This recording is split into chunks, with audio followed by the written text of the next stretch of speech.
So we've talked a little bit today about kind of how cultural aspects can influence what companies do with regards to how they approach whistleblowing internally. And I think we can look at that as the internal culture of the business, but also kind of geographically where they're based. So we have over 1,000 clients globally, and one of Greg's very many favourite jobs is putting together all the benchmarking stats every year from all of those organisations to kind of look at the big picture and what the stats are telling us. So Greg, do you want to share a little bit around what you're seeing and what kind of how culture is impacting the adoption? Yeah, absolutely, Joe. I mean, geographical culture is a very interesting one to look at. Obviously, there is a lot more to it than simply where within the world you are. There's all sorts of different geopolitical influences or historic influences that you might have. So anything we do look at is often a little bit of a guess. But we have been doing this now since, or the benchmarking exercise since 2019. We release it every year, and it's one of the hotly anticipated pieces that we do for our customers every single year.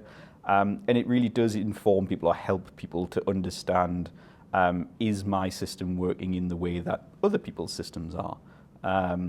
You can interpret that in two different ways. Maybe everyone else's system is not so good. Maybe mine's really good. But we'll always have conversations about that with people.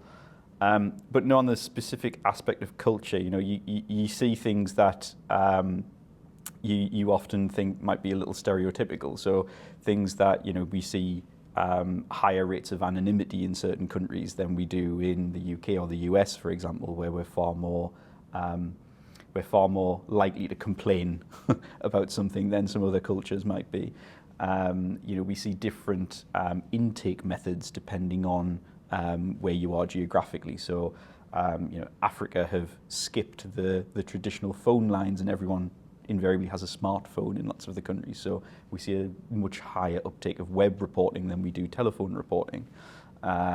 Likewise in the Far East, where things are far more technologically acceptable than they might be within Europe, where we're a little bit more old school, or attitudes towards web reporting might be a little bit different. So it's always very interesting to have a look at these things and then consider them when you're implementing your system. In terms of what can you expect. So it's not just necessarily a legislative point. So, a country might not have specific whistleblowing legislation, for example. That doesn't mean you won't get reports from that location. But you need to also consider about how you're going to receive those reports and what you can do to A, encourage people to report, and B, make sure that those people consider the system as something that is something that they can use and trust, because those cultural influences might be very different depending on where you are within the world. And Patrick just made an excellent point just when we were talking before in terms of being able to understand what culture you're implementing the system into and what people's take on that might actually be as well. So really interesting to consider all of those aspects whenever you're talking about your system or trying to implement the system. I think when we think about culture, internal culture now, one of the things that I know we get asked a lot, Greg, is do we actually really need a telephone line? Surely everyone is now just reporting through an online channel.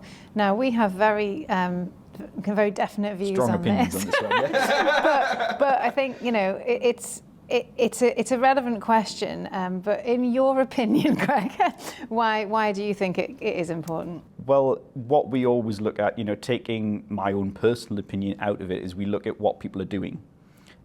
So we offer web intake, we offer telephone, and we offer that globally. So it doesn't matter which route you want to choose, we offer those in invariably nearly every country in the world. We still see 1 in 3 people choosing to use the hotline. When we look deeper into that, we tend to see that people who are talking to us rather than using a web service, it tends to be a little bit more serious, and it tends to be more personal. So it might be something that's about harassment, sexual harassment. It could be about something that they don't feel they can communicate effectively enough in a written format. We do lots of, we haven't talked about it today, but things like the Supply Chain Due Diligence Act in Germany. We're seeing whistleblowing spread into countries where illiteracy is higher. So people don't feel comfortable using a web-based tool where they've got to write. They want to speak to someone. They want to hear someone on the other end of the phone. Wherever it's something more emotive, that people aspect, that human aspect comes into it more. Where someone's reporting a fraud or a bribery or a corruption issue, then they might be far more comfortable in almost writing a letter and just stating what's happened. When it involves you as a person, you want to share that with someone, and you want to have that other person who's listening on the other end. So absolutely you need a hotline, I will say, every single time, because otherwise, why wouldn't you? If you look at it from the other aspect, is why wouldn't you offer an additional method for people to get in touch with you?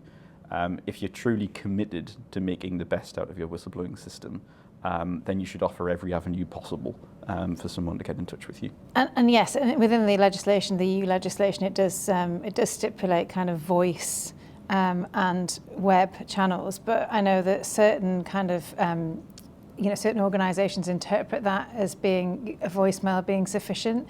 But I think rather than getting you to repeat everything you've just said, I think that it's clear to me that there'll be situations where people won't feel comfortable leaving a voicemail, in order to explain something. So I think what's interesting about this conversation is that the legislation is a really important thing to be considering when you're thinking about your global whistleblowing program, but it's clear that there's so many other areas that you want to be considering as well to make it a really effective and inclusive program for everyone.